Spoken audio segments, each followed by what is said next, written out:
Wala. Good morning guys, ang lalaki ng ating kamatis.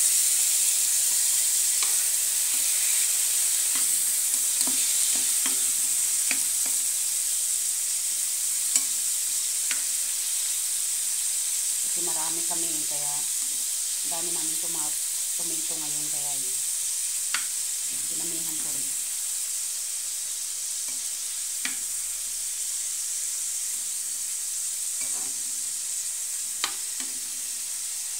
So, magluto naman tayo.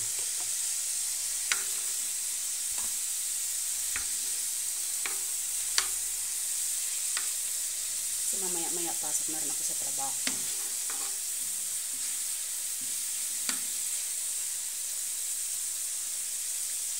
Medyo ano yung kamatis. Medyo may mga ano siya. Mga kunting tawag dito. May kunting mga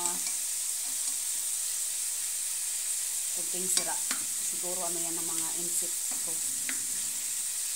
Kinakain nila kaya yung iba naman puro magaganda.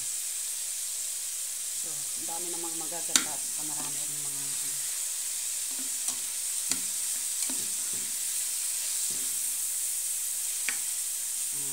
may mga kailangan mo talagang alisin at hiwain. So, ngayon mayroon tayong sinigil. So, lalagay ko na. Kasi medyo maaga pa siya pero nugasan ko naman. So, ganun kasi ang kasi naluluto rin naman ang kamatis habang ginigisa natin yung binigay.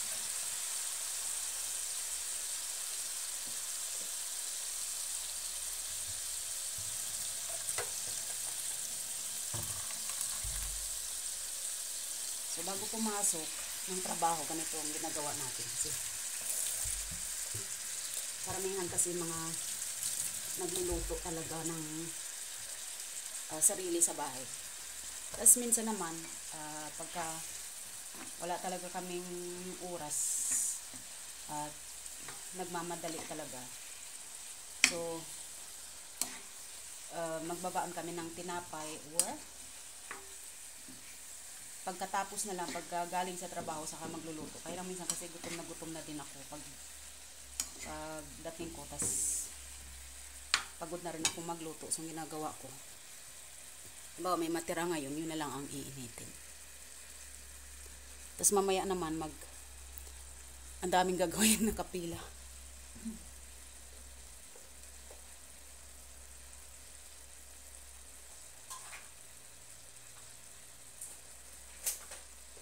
Para pang paanghang, ginagawa ko naman, ayan ang binibili namin para pang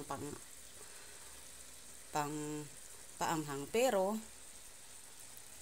mas gusto ko siyempre yung sariling sili. Dahil kaya lang yung sili ko wala pang bunga. Kasi ito naman yung asin natin. Nilagay ko lang dito yung asin. Ayan o, sa isang maliit na ano. Baw. Sa isang maliit na ano pala glass.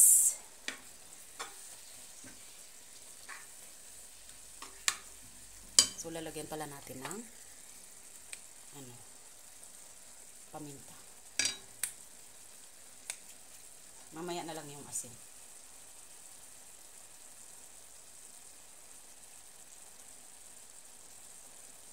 So.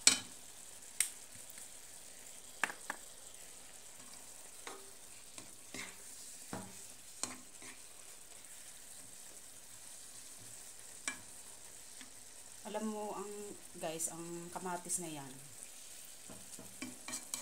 binigay yan ng isang pensyonado na tinulungan ko siya magligpit sa bahay niya. Tapos, ang laki ng garden niya, meron siyang mga kamatis. Ang ginawa niya, binigyan niya ako. So, lalo tuloy dumami yung aming kamatis kasi meron din kaming sariling tanim. Yung sa akin dyan sa labas, 5 pot. Yan ang tinaniman ko ng kamatis. So, lahat naman yun bumunga. Yung iba red ngayon, yung iba naman ano pa lang, papula pa lang. So ayan na yung ating giniling. Ano lang yan siya? Ground pork na beef.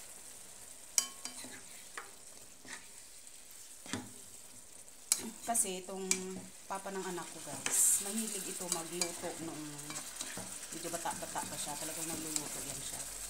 Ngayon, parang pag wala ako, pag nasa trabaho ako, ginagawa niya.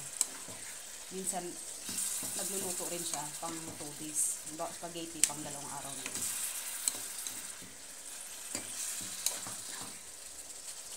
Or fried chicken yan. Pang 2 araw na yun. Pero pag wala siyang ganang magluto, ang ginagawa niya, nag-o-order siya sa labas. Pero ako guys, hindi talaga ako mahilig mag-order ng pagkain sa labas. Buti na lang, hindi talaga ako nag-order. Gusto ko talaga yung gisa-gisa na gulay. Kahit na bumili ako ng broccoli, basta sarili ko, tapos nilalagyan ko ng kunting hipon, yun. Buti na lang yung isang anak ko, pag nandito yun, kahit anong niluluto ko, kumakain talaga siya. So, hindi siya mapili. Kasi nga, 12 years siyang tumira sa Pilipinas. So, hindi mapili yung anak ko na yun. Minsan nagre-reklamo din siya. Sabi niya, mama, ba't puro gulay? Sabi ko kasi gusto ko kayong healthy. Dalawa sila. Yung isa, sabi niya ganun, mama, pwede bang kunti lang ang gulay? Sabi niya, at medyo maraming karne. Eh, siyempre, di ba mga kabataan, sila talaga sa karne mas gusto nila. Pero, buti na lang, kumakain din kahit papano. Ang maganda lang dito kasi, sa Austria, Europe kami nakatira. Ang maganda lang kasi sa kanila, mahilig sila sa green salad, saka mixed green salad. So, kahit na walang gulay na kasama yung niluluto ng ama nito, nakakabawi naman sa green salad. At saka lagi kong binibigyan ng prutas. Kasi minsan ayaw yan kumain ng prutas na parang tinatamad ba kumain ng buong apple, ganyan. So, ginagawa ko, hiwa-hiwa ko siya. Nilagyan ko lang siya ng kunting asukal. So, ayan na guys. So, nakita ninyo ang ating kamatis. Unti-unti na rin natutunaw. Naluluto pala. So, sumasabay doon sa giniling. So, ayan. Tingnan natin kung gaano katagal ang ating. Kasi madalas naman, pag nagluto ako, 20 minutes lang, tapos na yung ulam eh. Kasi, siyempre, nahiwa ko na lahat. So, ang ating, kasi mas masarap talaga pag nagluluto. Dahil, alam mo yun, yung kakainin mo ngayon, ang matira, kakainin mo pa uli. So, nakakatipid na, healthy pa.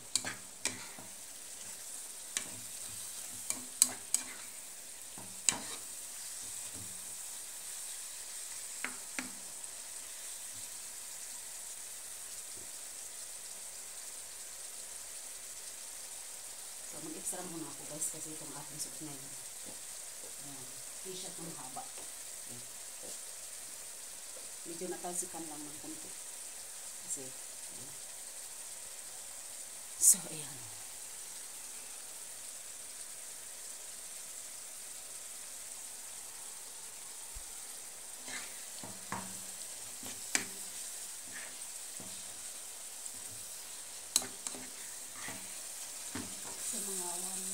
So, isang oras na lang alis na rin. Bago ako malis, gagawa muna ako ng shape na apple at lalagyan ko ng kunting gatas at saka yung peach na prutas. Peach apple, i-mix ko lang siya kunting, lagyan ko lang ng kunting siguro kunting bawang lang. Kasi wala lang, gusto ko lang siyang kasi mahilig talaga ako. Alam mo guys, mahilig kasi tayo sa kape, diba? Siyempre na karamihan naman dyan mahilig talaga sa kape. So, ginagawa ko, magbabawas ako ng kape. Gagawin ko, mag-shake ako ng prutas sa umaga. Kasi pa lang naman ngayon, 8:40 pa lang ngayon. So, bago ako malis, gagawa ko ng shake.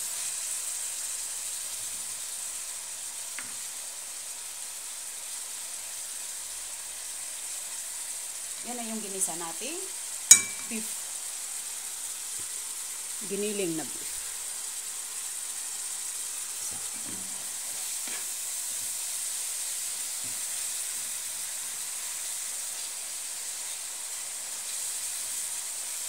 Hindi ko pa siya nilagyan ng asin na maya-maya na. Paminta pa lang ang nilagay natin. So, pwede naman natin lagyan ng, kasi ang dami kong tinabi na ano, tawag dito yung ano. Ayan o. Tawag dito sa Tagalog, pamintang dahon. So, lagyan natin. Kasi, nilalagay ko siya na halos buo para madaling alisin pag kumain. So, hindi ko na hinihiwa-hiwa naman. Para pang pabango.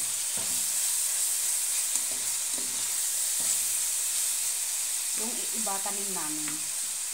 Kasi meron kami dyan nakatanim sa pot. Tapos pagka winter, pinapasok lang namin doon sa isang basement, sa maliit na basement na pang lagyan namin ng mga inumin kapag winter. Kasi kapag sa labas kasi masisira siya dahil diba nagmaminus degree Celsius ng December, January, February at saka March. So dapat yung mga hindi pwedeng ma-frozen, so ilalagay namin sa basement. Kasi sa labas talaga kapag December, kapag winter, masisira talaga siya kasi sobrang lamig, minsan nagmaminus 12 degrees Celsius, minsan mahigit pa.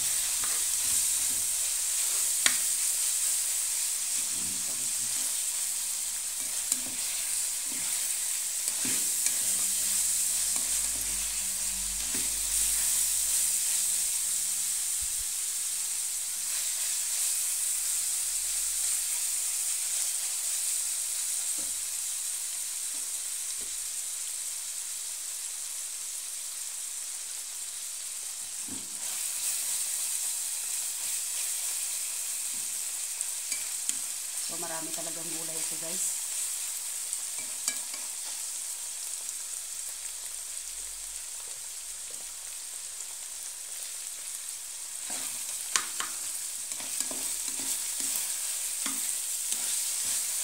So, ang huli kong ilalagay ay broccoli.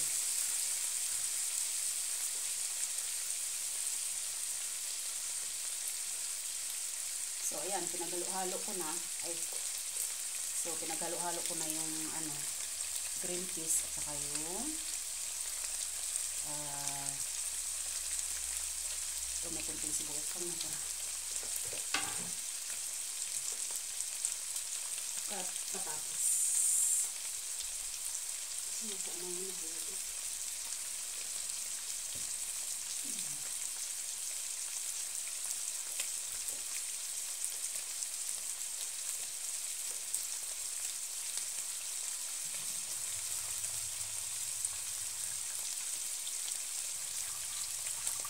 At meron pa tayong patatas.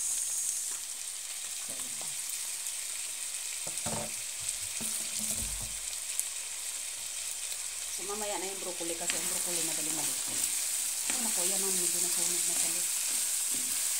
Medyo mabagal lang yung pag ito ng sunog. Medyo nasunog agad doon sa pinakailalim. Sinikit. So ayan. So maraming gulay na ito, guys. Meron na siyang green peas at patatas. Tapos mamaya naman broccoli.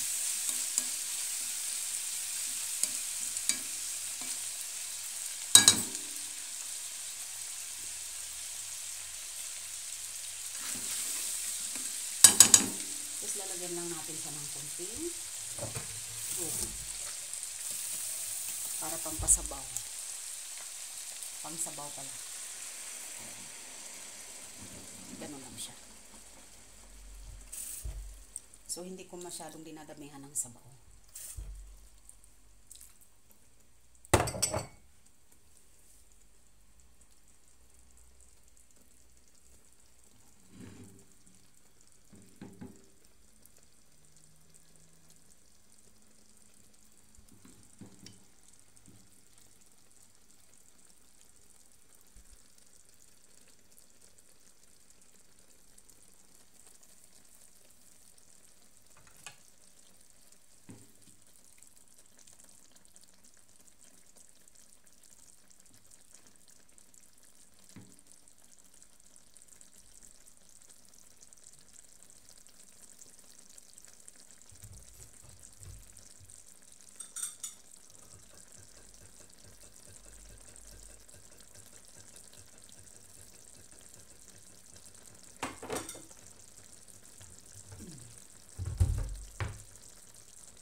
lagyan natin ng takip. Ayan.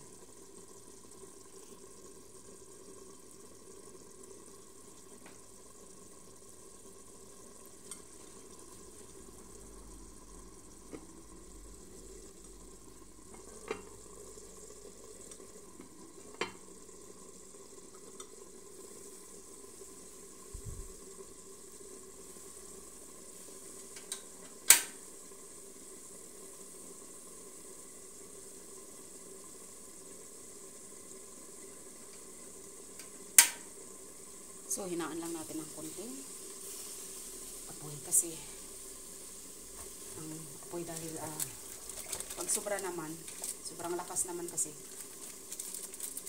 sayang din naman sa kuryente natin. So,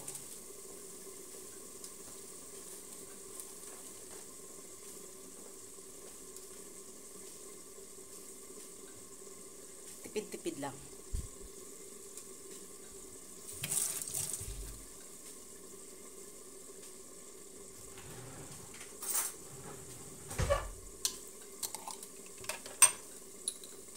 Lalagyan isang kutsaritang asin muna. Lagay natin yan guys.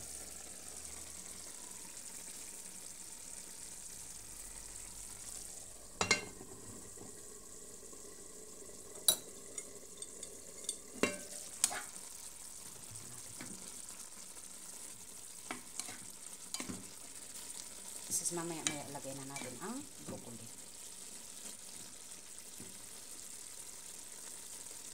Sarap na yan siya.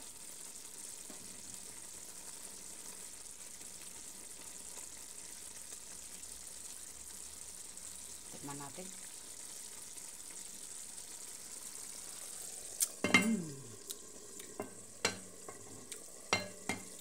Mukhang napadami yata yung asin. Tama lang.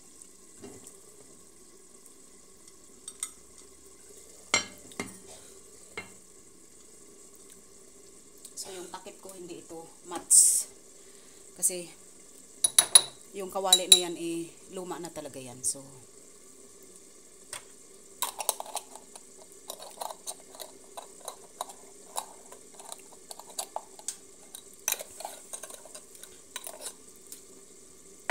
hindi na masyadong, So, meron akong biniling kawali, pero nandun sa kabila.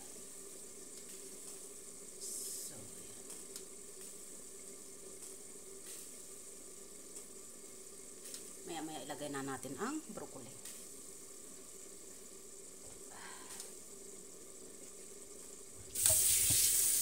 Habang nagluluto, naghuhugas naman. Kasi ganun din guys kami dito. So, wala kasi ditong katulong. Hindi uso dito yung sinasabi na, ate, ikaw nagagawa niyan. Ay, pakikuha.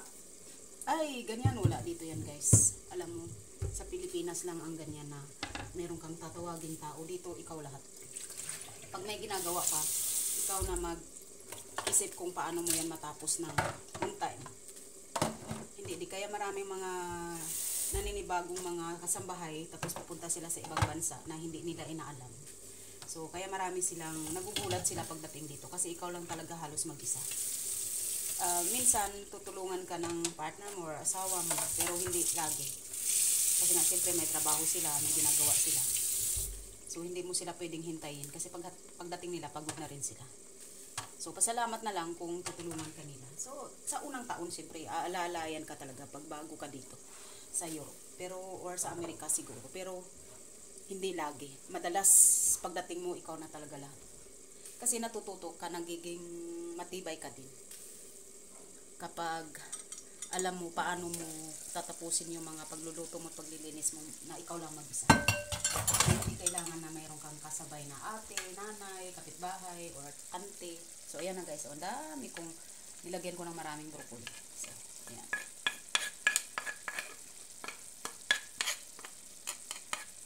Kasi ang broccoli is napaka-healthy. So, ayan na. So, hindi ko talaga siya hiniwa ng maliliit-liit. Basta ganyan lang, hiwang ano lang. Napakasimpleng hiwang probinsyana. Kasi, sanay na talaga ako sa sa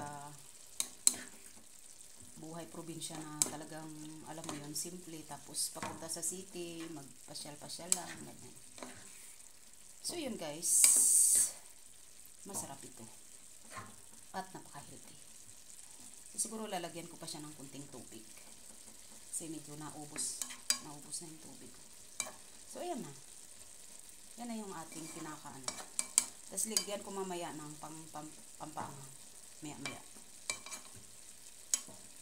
So ayan guys, so maraming salamat sa inyong lahat, sa inyong suporta sa aking maliit na channel. Thank you so much guys.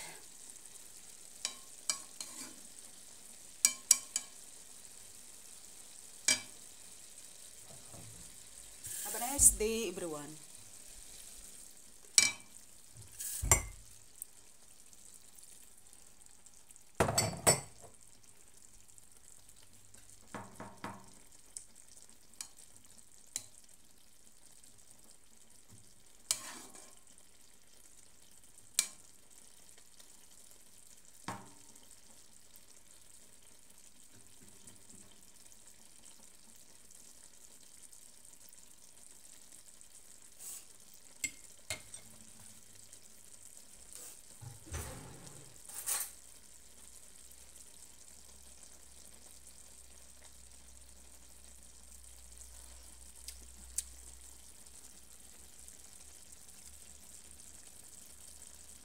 Sarap.